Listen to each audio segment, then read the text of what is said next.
Doc, what do you think it is about your style of chatting with players, with front office members, that allowed them to open up to you and tell you these funny stories and go into extreme detail in these funny stories and these wonderful stories? I don't know.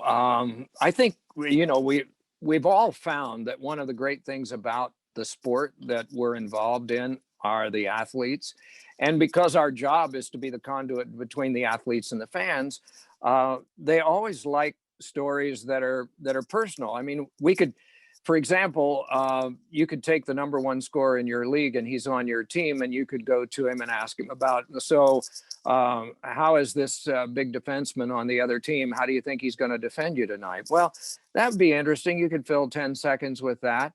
But if you had a personal story about him that he told you about growing up and how his sister used to be his goaltender and he would shoot on her when he was 8, she was 9, and she was weak on the glove side, and so he would always go there.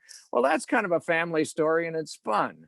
And you share that, and funny how people remember that. I think in any public speaking thing that people will remember stories more than they remember technology or they remember statistics.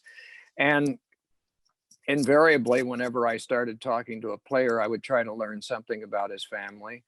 And that would be a way that he wasn't used to having a conversation begin. And so maybe that was it. I don't know.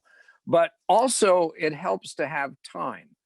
And the 7 years that I was traveling on buses, that's one thing that you had a lot of. You had time, you were all imprisoned together on the iron lung, and so you had lots of time to roam back and forth from one seat to the other, not careful not to interrupt the card game. And you learned more about players then than you did when you traveled separately and they were on charter aircrafts and you were on commercial. You had to kind of squeeze in the time that you got after morning practices.